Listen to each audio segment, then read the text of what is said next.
There's no doubt about it, skateboarding is one of the most difficult sports on the planet.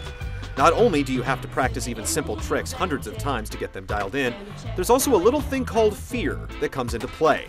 Every time you fail while skateboarding, you pay with a trip to the pavement, and playing the first skate could be almost painful at times. You tried something 1,000 times before you landed it, but when you did, the feeling was incredible. The problem is that most players aren't that patient. Skate 2 is here to grind the fine line between realism and fun once again.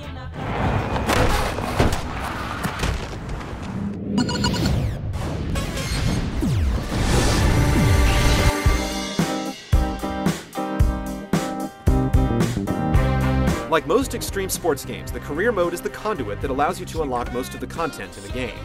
You begin by creating your own shredder using a system that's vastly improved from the first outing. Then you're thrust into the story, which follows your skater as he gets out of the joint and attempts to reclaim San Vanalona as one of the world's premier skate spots. Homie just got out the joint, we're looking for a sesh. Good to see you, man. As you might imagine, this is accomplished by meeting up with pros scattered around the city and completing the objectives they give you. The development team has listened to a lot of the complaints about the first skate and has dropped many of the trick-specific missions in favor of getting particular scores at certain spots through any means necessary. You still have to play skate from time to time, but you're asked to nail a specific trick or series of tricks far less frequently. This is undoubtedly a good thing. The rest of the objectives revolve around winning downhill races, getting shots for Thrasher and Skateboarding Magazine, avoiding the cops while racking up points, and scoring sponsorships from dozens of real companies by winning contests. You can use the map system to immediately warp to any objective, cutting down on tedious travel time. It's a tried and true way to set up a career mode. The list of modes is rounded out by Free Skate, where you can spend as much time in any particular spot as you want, and Party Play, where you and up to 3 friends can jump on your system and compete in 3 different challenges. It's all fairly standard stuff. Once you head online, things open up a bit. Free skating was the big hit from the first game, and it's returned.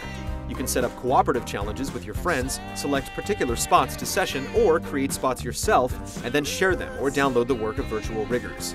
The Skate Reel option is returned, allowing you to edit your best clips and upload them for others to check out.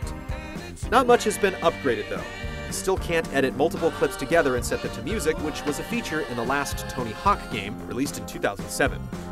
There's nothing particularly groundbreaking about Skate 2's design, but there are plenty of ways to put your plank and noggin in action.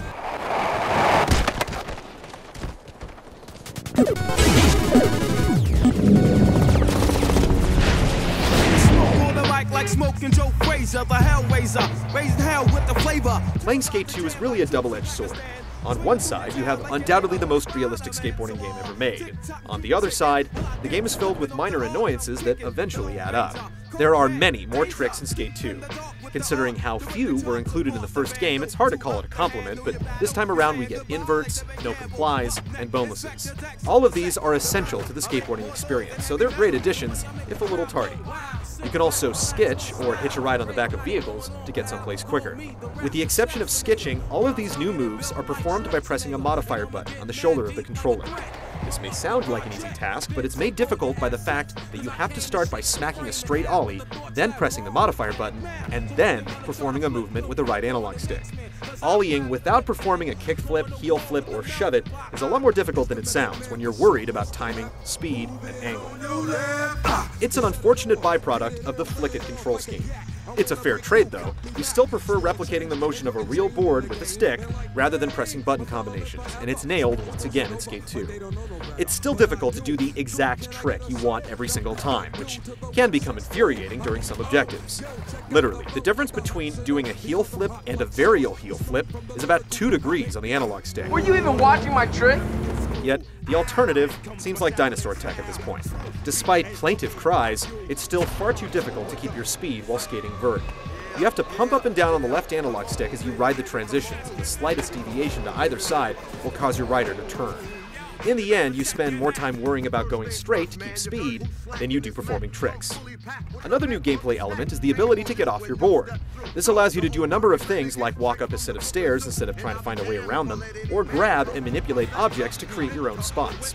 A few missions are tied into creating spots, and moving things around is intuitive and easy. But when you're off your board, the controls couldn't be any worse. Your skater moves like a tank, and just lining up with an object to move it around can prove to be a challenge. It's still better than not being able to do it at all. bails looked awful in last year's game, and the developers have attempted to fix it by making it a part of the gameplay called the Hall of Meat. Now, you can essentially control your bails, attempting to make them as painful and flamboyant as possible. There are even some goals built around it. It's a silly inclusion that comes off more like an attempt to mask a prior issue than provide something compelling. By now you've surmised that Skate 2 has plenty of gameplay issues, yet when you're on the board, cracks in the pavement are slacking by, and you're preparing to rip a front-side blunt slide down a kinked rail, almost all is forgiven. The manipulation of speed and momentum, coupled by the rush that you get while really skating, has been faithfully replicated once again. It's when you start trying to tackle the game's objectives that it starts to lose its shine. If you play it simply as a skateboarding simulation without a care for the structure, it's a total blast. Around a mountain when I come, crazy flamboyant while I rap enjoyment. My planet.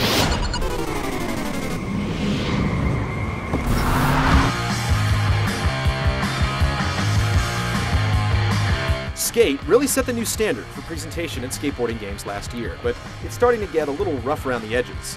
The engine hasn't received many, if any, upgrades. It has a somewhat washed-out look, and character models emote poorly as they take a long stroll down Uncanny Valley. The animation is absolutely incredible.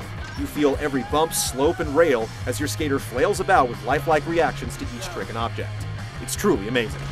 If only the bail animations were fixed from last year.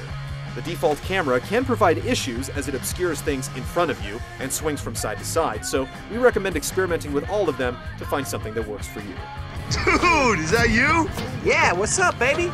On the auditory front, the voice acting isn't too bad considering it's performed by the real skaters, but the music is awful. With the exception of a few songs pulled from the old Bones Brigade videos, the soundtrack is entirely forgettable. You can use custom soundtracks in the Xbox 360 version, but they've been omitted in the PlayStation iteration for some reason.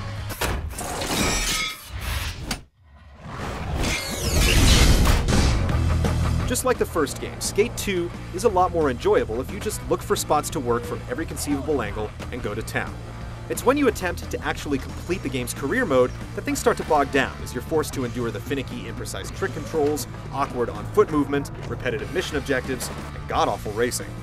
But when you're on board, cruising down the sidewalk, looking for an edge to grind or slide, it really comes into its own. If you're a goal-oriented player, then rent first, but if you're open to gleaning fun without any set of rules, pick up Skate 2 and start ripping. Take me through the centuries to supersonic years. And let the